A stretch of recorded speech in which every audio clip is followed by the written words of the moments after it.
On behalf of the Diocese of Charleston, I wish to thank Pope Benedict for his 8 years of leadership as shepherd of the Catholic Church.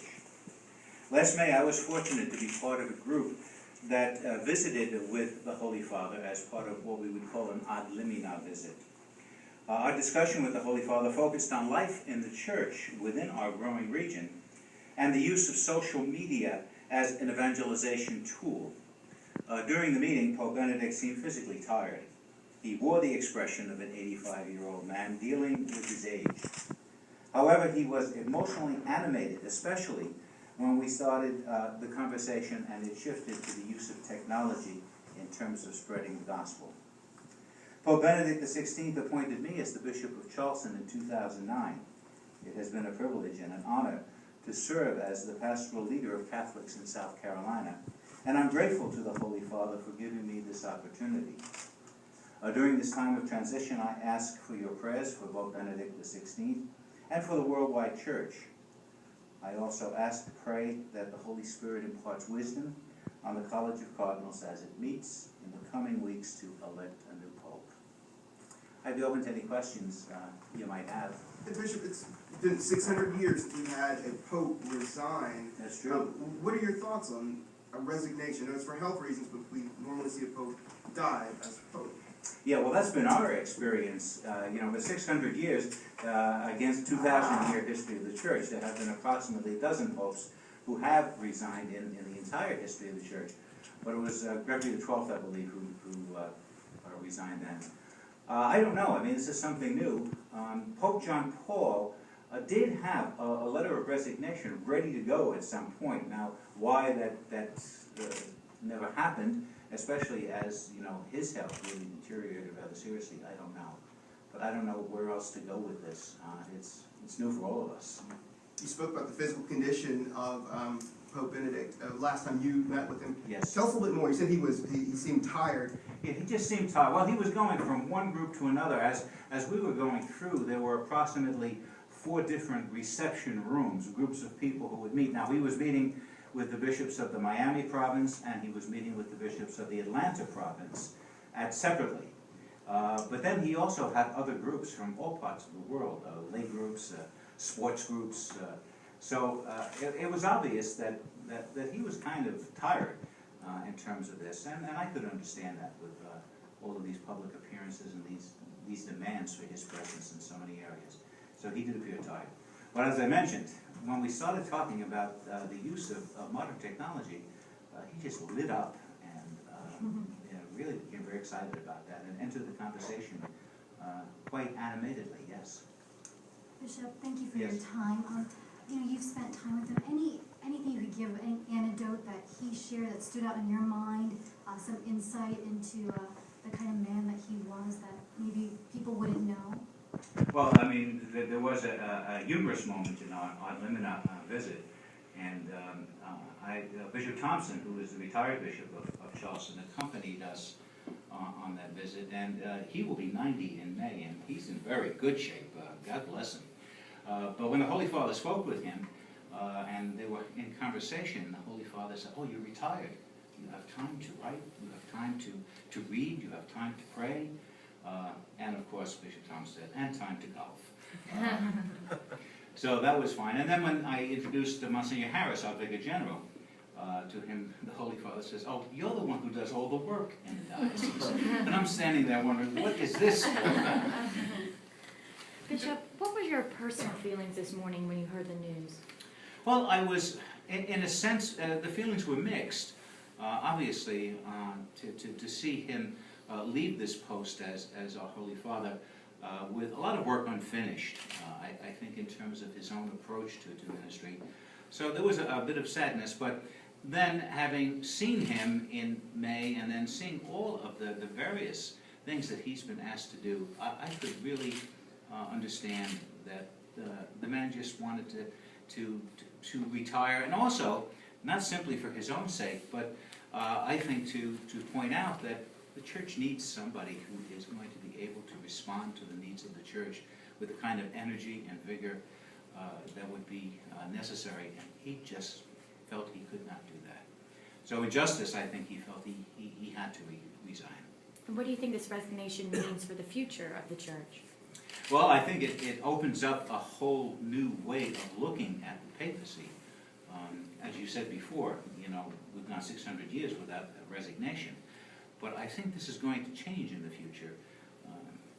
Years ago, without the use of all kinds of technology, it was possible for a pope to just sort of take it easy and reduce public appearances. Prior to Paul VI, popes didn't travel all over the world, and certainly it was John Paul who traveled everywhere.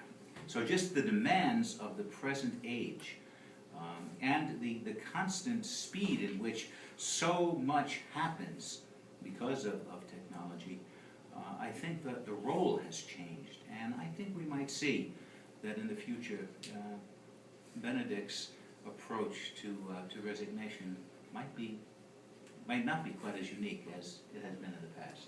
Bishop, in layman's terms, can you describe for our viewers what happens next from the College of Cardinals to the conclave in a way that they can understand? Well, the Vatican has issued a statement indicating that as of February 28th at 8 o'clock p.m., the seat of St. Peter, the chair of St. Peter, will be vacant. And that the Holy Father, Benedict, will go to Castel Gandolfo, the summer residence, at that point.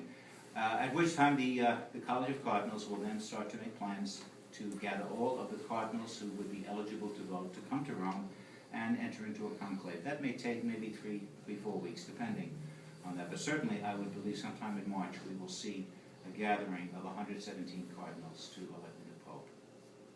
You talked about Pope Benedict's dedication to social media and to technology. How important has that been in evangelizing and reaching the masses? Oh, I think it's becoming more and more a prominent way to evangelize. I remember a couple of years ago being in Athens, and someone pointed out that this was the rock that St. Paul would preach upon, and I couldn't help but think, St. Paul wouldn't be preaching on any rock today. He'd be talking to you folks.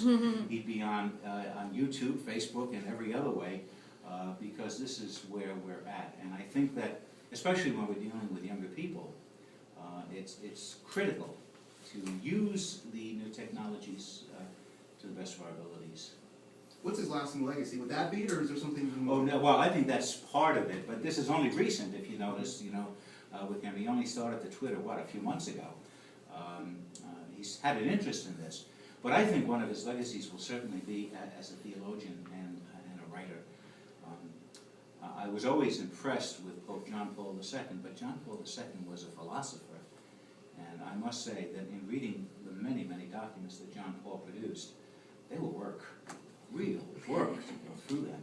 Whereas Benedict is a theologian, and he presents, I think, the gospel in a way that's much more palatable, much easier to read, very clear. I think he's an excellent writer, an excellent theologian, and I think that's going to be part of his legacy. It's interesting, I have in my own personal library, I have shelves, something like this, but I've got a John Paul II shelf, and not too much in it. There were a lot of documents, but not in terms of books or various things. Then underneath it is the Benedict the 16th shelf, and I've run out of room with all of the books that he's written, and popular things. People have found that he's able to explain the faith in good, strong ways. So I think that's going to be primarily his legacy, and his outreach in terms of ecumenism and reaching out to other faiths, and I think lastly his own attempts to bring unity within the Catholic Church. I know all the so-called experts have made their picks of who they think is on this short list to become the next pope. Your thoughts on anyone that you think stands out? I wouldn't want to speculate on that, because usually they say that any cardinal who goes into a conclave expecting to be pope comes out a cardinal. Jokingly, I asked at lunch today, I said, do you know of any cardinals who bought one-way tickets yet? I don't think anyone would do that. Who knows? Neither John Paul nor Benedict were expected originally to be elected. So who knows? Who knows where this is all going to go? And we do believe that the Holy Spirit is certainly active in the election of a new pope. locally, is there an impact on what you'll do or say or think going forward, and how the diocese will proceed in the wake of this? I don't think it's going to make much of a change in terms of how we will proceed as a diocese. Certainly, we will be praying for the action of the cardinals, and certainly praying for Benedict in gratitude for what he has done for the church. But I don't see that there will be very many changes, if any. Certainly, we will celebrate the election of the new pope when that happens. Bishop, so you said at the end of the month, it'll take a couple of weeks. We're getting close to Easter. What does that mean for the Catholic Church going into the Easter season? I would hope we have a pope by Easter time. It depends. Some conclaves can go on for a long time, and for the cardinals to come to a decision, it could be a very short conclave, and it could be a long one. I would say that with almost a month before his actual resignation, a lot of the preparatory work for conclave will have been done. So maybe early part of March we might even see a conclave. I would expect, I hope, that there would be a new pope by Easter time. And Bishop, do you think, because Pope Benedict kind of paved the way for social media, do you think the next pope is going to have big shoes to fill and is going to have to be more tech savvy? Oh, I think so. I think everybody these days, everybody who's involved in any kind of a public work at all in the times in which we live has to become more savvy in terms of technology. It's, we can call ourselves dinosaurs if we want to, but, dinosaurs are extinct. So we have to move on. We have to move on. Do you have any plans to travel to Vatican City anytime soon? No, I do not plan to go to Vatican City either during or after the conclave. Thank you, Bishop. All right. Well, thank you so very much. Thank you for your time. Thank you for your time. Okay.